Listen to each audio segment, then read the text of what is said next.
పెట్టకపోతే ఆంధ్రప్రదేశ్ అనేది ఇండియా ముఖ చిత్రంలో ఉండదని ఆలోచించుకుని ముఖ్యమంత్రి ల్యాండ్ నాదే, శాండ్ నాదే, వైన్ నాదే,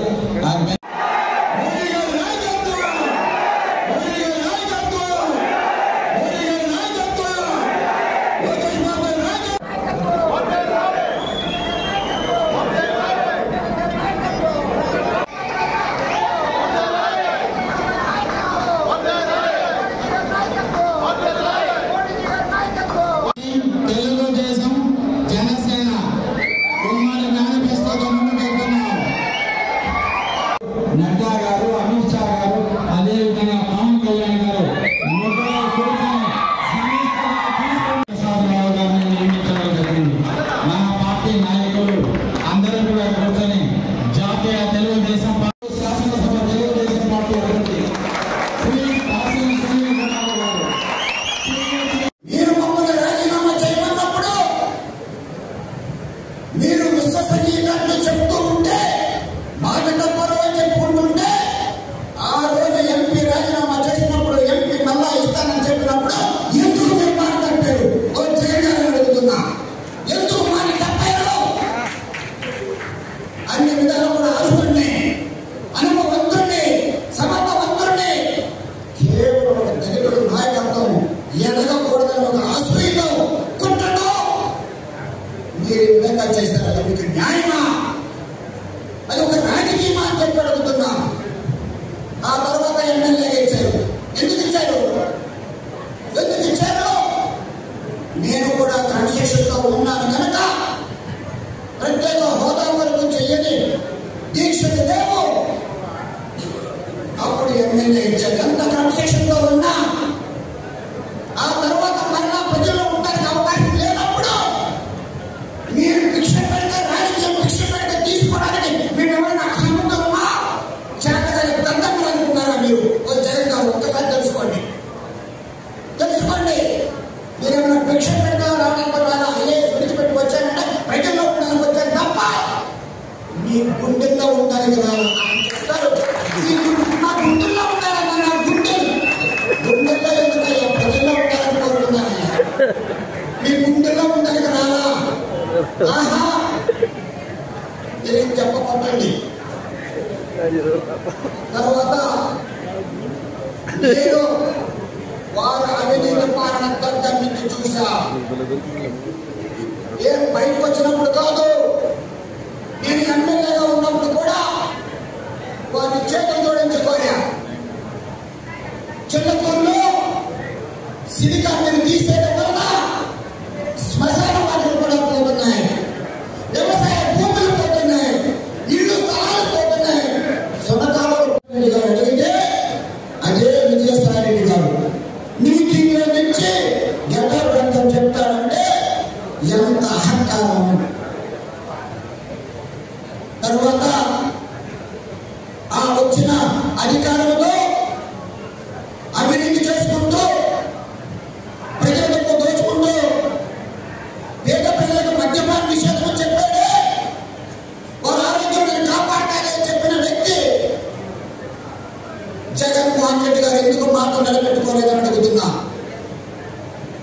దానికి బాధ్యతగా ఉన్న వారికి విమోచన ఇస్తానని మహిళలకు హామీ ఇచ్చి కేవలం వారు అవినీతి కొరకు రకరకాల బ్రాండ్లు, ఎక్కడ కనీవిని వెలిగిన బ్రాండ్లు, ఇష్టం వచ్చిన రేట్లు పెట్టుకుని ఆ వచ్చిన అవినీతిలో వచ్చిన డబ్బులు ఓట్లు కొంటారంటే మీరా ప్రజాస్వామ్యంలో? అలాగే నేను తెలియజేశా, దయచేసి ఈ గ్రామ సభలో పెట్టించండి. అప్పుడు ఒక్కసారి అవకాశం ఇచ్చారు. ఒక్కసారి నన్ను ముఖ్యమంత్రి చేయండి, ఒక అవకాశం నాకు ఏమని చెప్పారు. వారైతే ముఖ్యమంత్రిగా ఉండవచ్చు, కానీ మా లాంటి వాళ్ళు రెండోసారి ఎంపీ ఉండడానికి అర్హత లేదా? ఏమయ్యా న్యాయమా? నీకు న్యాయమా? అసలు ప్రత్యేక హోదా చేసినప్పుడు ఆ ప్రత్యేక హోదా వరకు మీరు అధికారంలో వచ్చిన తర్వాత ఒక్కసారి మీరు ఎక్కడన్నా వేదిక మీద మాట్లాడేలా అని చెప్పి జగన్మోహన్ రెడ్డి గారిని అడుగుతున్నా.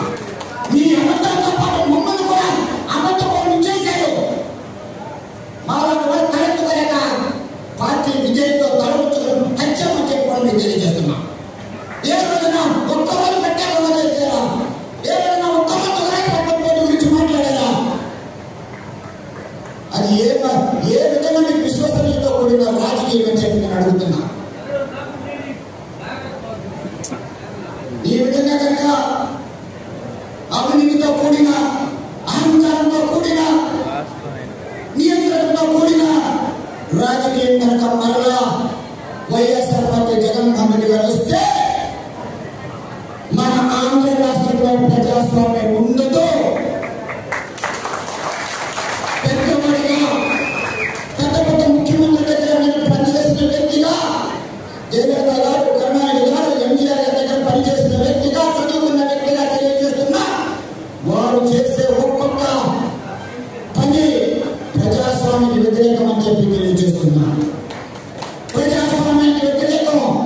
ఇక ఆ తర్వాత వాళ్ళు ఎంత రెండోసారి రాణిస్తే మనం ఏ ఒక్క సామాన్యుడు కూడా ఎలక్షన్ లో ఉండడానికి వీలు లేదు. ఎవరి వల్ల కాదు. అధికారంతో అవినీతితో వచ్చిన డబ్బులు మరలా వచ్చి అధికారం తీసుకుంటారు. మరలా అధికారంతో అవినీతి వస్తుంది.